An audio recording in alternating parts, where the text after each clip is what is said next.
नमस्कार मंडळी, मी राजन साळगावकर आणि राजन साळगावकर 108 या यूट्यूब चॅनलवर आपले सर्वांचे हार्दिक स्वागत। मी आलोय आता श्रीदेव भैरव जोगेश्वरी मंदिरामध्ये आणि या ठिकाणी वालावलकर दशावतारी नाट्य मंडळाचा ययाती देवयानी हा नाट्यप्रयोग आयोजित केला आहे। तर या ययाती देवयानी या नाट्यप्रयोगाचा भाग 1 तुम्हाला मी दाखवित आहे आणि हा भाग तुम्हाला कसा वाटला ते मला कमेंट करून जरूर सांगा। तर हा मंडळी तुम्ही भाग पूर्ण पहा।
आम्ही स्वतःच्या माती घेण्यासाठी तत्पर झालोय। या आमच्या कर्तव्यात आम्हाला यशप्राप्ती घडते ही तो तुझ्या चरणी आमची सविनय प्रार्थना, सविनय प्रार्थना, सविनय प्रार्थना।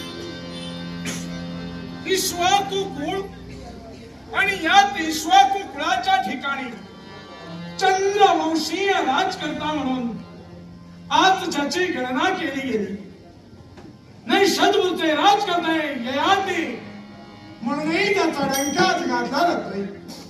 याच्या मुळाशी कारण काय असेल तर आमची पितृदेवता म्हणतात नहुष राज करते आणि त्यांची धर्मपत्नी म्हणजे आमची माता अशोक सुंदरी शिवशंकर आणि पार्वती माता यांच्या कुशकुलात जिचा जन्म झाला ती तो म्हणजे आमची माता अशोक सुंदरी।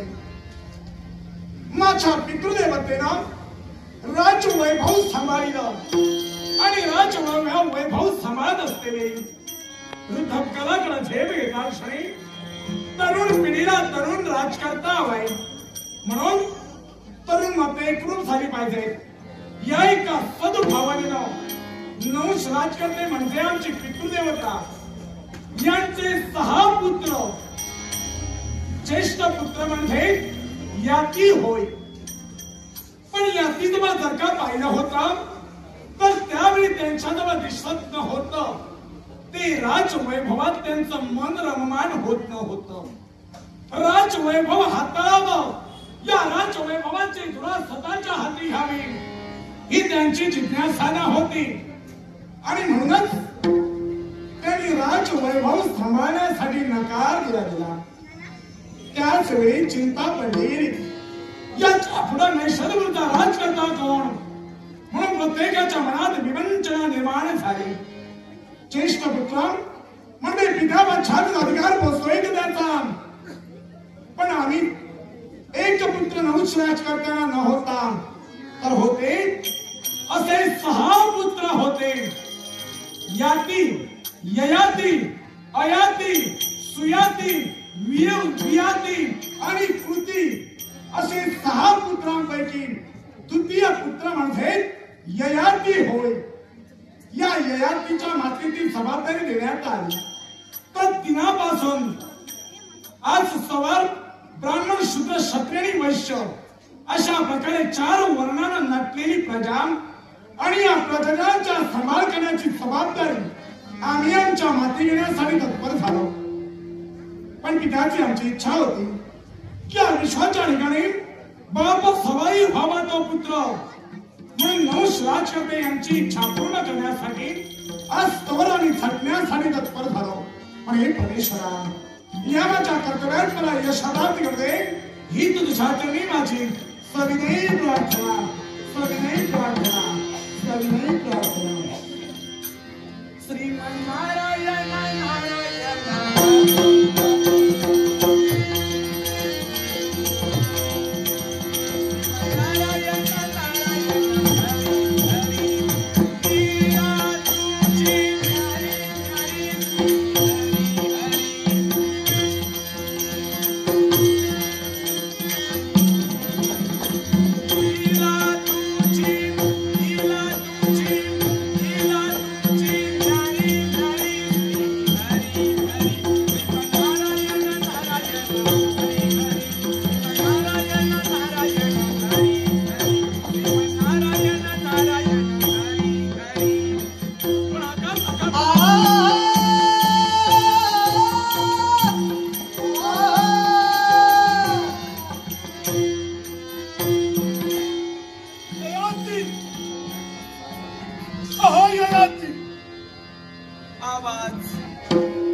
दरबाराला सुरुवात करणार एवढ्यात कुणाच्या मुखाडे निघणारे मुखोद्गार मला माहित आहे.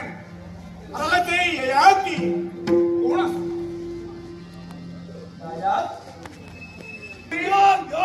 पूर्वाचा नाव आम्हाला राष्ट्रातून हद्दपार केलं. ऐक वेळा राष्ट्र मिळविण्यासाठी तुझ्याशी संघर्ष केला, पण दुर्दैव आमचा अपयश आमच्या पदी पडलं. यशाची यशकीर्ती आज आमच्या मध्ये निर्माण झाली आहे. याचा अर्थ असा होत नाहीये राजकर्ता हा राजकर्ता संयमी आहे. राजकर्त्याने स्वतःच्या जीवनात कधीही अहंकार केला नाही. मी मान्य करतो. मला जर का तुम्ही पटवून दाखवाल तुम्ही आमचे पूर्वज आहात, सांगा हो तुम्ही आमचे पूर्वज म्हणजे कोण कुणाचे हो? काही वेळा पटविण्याचा प्रयत्न केला. आता ऐकायचंय मला. काही वेळा जर का तुम्ही पटविलात ना, मग आता बोलायला कुणाची भीती वाटते? कोण तुमचे काही पटविला गेलं, नकार देण्यासाठी तत्पर ठरलं. मग या क्षणी ते मान्य करून हे राज्य मला देण्याचं. उगाच वारावर वार करून या ठिकाणी वादा निर्माण करण्याचा प्रयत्न करू नकोस. ज्याला स्वतःच्या पित्याचं नाव माहित नाही, ज्याला स्वतःचे पूर्वज कोण हे माहित नाही, त्याला नैषधपुराच्या ठिकाणी अधिकार द्यावा तुम्ही कसा? आजपर्यंत काय घडविलात तुम्ही? ते घडविलाय म्हणजे राज्य मिळविण्यासाठी. हो, राज्य मिळविण्यासाठी प्रयत्न केलाय. त्यांचा प्रयत्न याच्या पुढे करणार आहे आणि राज्य मिळविणार आहे. दयात एक लक्षात ठेवा, मृत्यूला त्यात राजराजेश्वर अवरताय. प्रत्येक राजराजेश्वरावर वर्चस्व संपादन करण्यासाठी धनु साम्राज्यातील दानव हे तत्पर होत होते. मग आता मला एक सांगा, त्यांना त्यांच्या पित्याचं नाव न्यायचं होतं, तुम्हाला तुमच्या पूर्वजाचं नाव न्यायच नाहीये. पण तुम्ही आमचे यादीचे कसे? मला सांगितल्याच्यानंतर हे राज्य तुम्हाला देणार आहे. कसा देणार आहे? मग काय? तुझा बाप कोण? तुझा बाप कोण? माझा बाप नको, तुमचा कोण तो सांगा. अरे तेच वाटतोय, तुझा बाप कोण कोण? सांगणारच नाही. तुमचा कोण तो सांगा. आणि तुमचा कोण माझ्या पित्या समवेत कसं काय नातं, माझ्या आजोबा समवेत कसं काय नातं, पूर्व बिंदू कोण हे मला इथं ऐकायचंय. हे तर ऐकायचंय. बोला. निश्चितच सांगा. प्रथम तर राज्य माझ्या स्वाधीन कर, नंतर तुला पटवू द्या. राज्य देणार नाही तोच नाही, पण पूर्वबिंदू ब्रह्मदेव पूर्वबिंदू होय. अत्रीच्या वंशावळीत जन्माला आलेला हा नहुषपुत्र ययाती होय. अजूनही पुत्र आहे. सर्व गोष्टी उघड करण्यासाठी तुम्ही अज्ञानी आहात म्हणून आम्ही तुमच्या समोर जोपर्यंत सबळ पुरावा तुमचा मिळत नाही तोपर्यंत आम्ही तुम्हाला आमचे मानणार नाही. आणि आजपर्यंत हेच केलं. काय केलं? आमच्या पूर्वजांनी ज्याच्या वेळी प्रयत्न केले आम्हाला झिडकारला. दुसऱ्याच्या म्हणून सावत्र कुणाचे सावत्र बंधू तुम्ही? तुझ्या आजोबाचा सावत्र भाऊ. माझे आजोबा कोण? आता तू कोण म्हणालास? नाही, माझे आजोबा कोण ते सांग. उगाच काही सांगत जाऊ नको. नाही सांगतोय त्याच ठिकाणी दुसऱ्याच्या संपत्तीवर नजर ठेवणारे चोर आहात तुम्ही, लुटारू आहात. अशा या लुटारूंना अधिकार देणाऱ्यांचा मी नव्हे लक्षात ठेव. आणि तोच चोर तिथे आलाय. तो केवळ या माणसाची चोरी नव्हे तर तुझ्या घराची चोरी करायची. तुम्हाला घडलं नाही आणि या सवयी ठेवण्याचा प्रयत्न केला तर या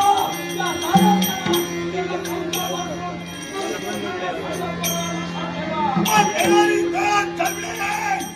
मी कोण आहे, तू कोण आहे, कोण जिंकणार आहे आणि कोण मरणार आहे.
कशासाठी आला?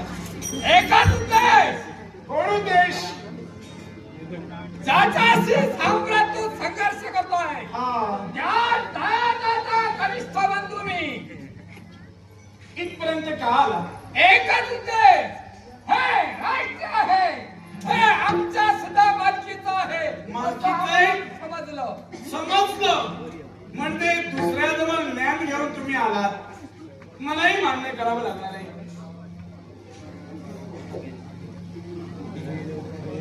अधिकार तुमचा ऐकायचंय.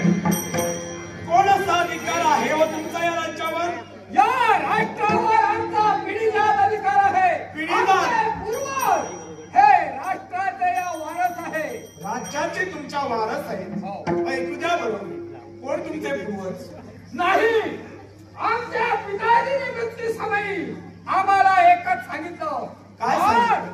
यादीच आहे, राज्य आहे ना, हे राज्य हे आपल्या सुद्धा मालकीचं कोण आहे. तुमचा बाप? बापाचं नाव साम्राज्य मी तुला सांगू शकत नाही. याला कारण आहे. कारण आमच्या दायातामध्ये नावाची पद्धतच नाही. का? प्रत्येक दायात थांबा. दायात नावाची तुमच्या पद्धत नाही. दायात या शब्दाचा अर्थ काय हो? यादी. मला ज्ञात नसताना जर का तुला ज्ञात असेल अर्थ सांगितलंय. यादी. राजा, आमच्या मध्ये याला जसं दायात म्हणतात तसं मला सुद्धा दायात म्हणतात. यादी याचा अर्थ तुम्ही कुणीतरी आमच्या वंश परंपरेतील आहात असं तुम्ही बोलण्यासाठी आतापर्यंत तत्पर झालात. म्हणून त्याला शुद्ध भाषेत याती असं म्हटलं गेलं. आणि त्या याती या शब्दावरून तुमचं नाव या क्षणी दायात म्हणून ठेवण्यात आलं.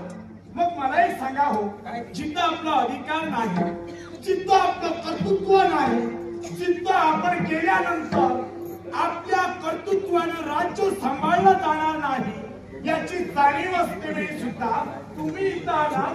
काय हो, काय उद्देश तुमचा? राजा, अद्याप आम्ही राजकारभार केला नसेल तर तुमचं जर का सहकार्य आम्हाला मिळालं असेल तर का नाही करणार? मी मान्य करतोय. मग माझं सहकार्य तुम्हाला आहे. मतपरिवर्तन करा.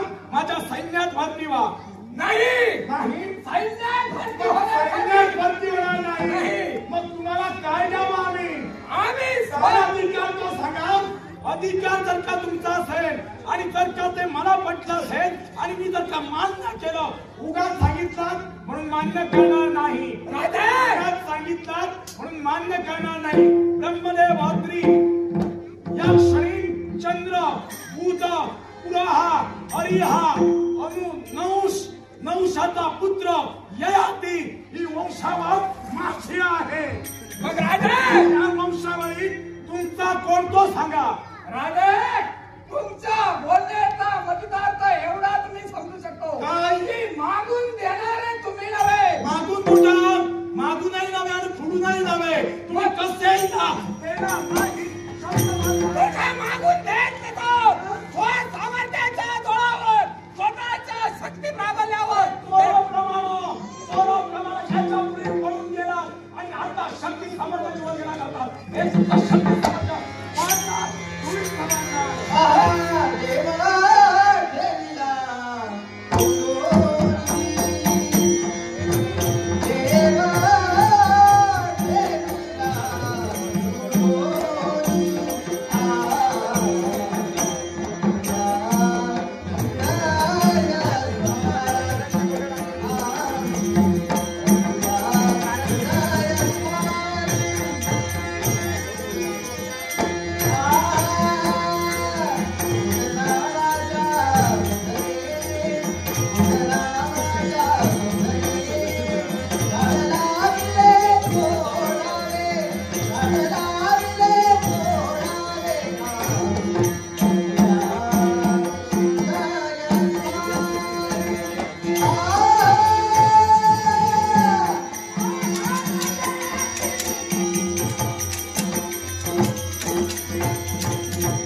तर मंडळी, हा तुम्हाला नाट्यप्रयोग कसा वाटला ते मला कमेंट करून जरूर सांगा. माझ्या चॅनलवर कोणी नवीन असेल तर माझ्या चॅनलला सबस्क्राईब करा आणि लाईक करा आणि शेअर करायला विसरू नका. माझे व्हिडिओ पूर्ण बघता त्याबद्दल मी तुमचा आभारी आहे. धन्यवाद. भेटूया ययाती देवयानी या पार्ट 2 मध्ये.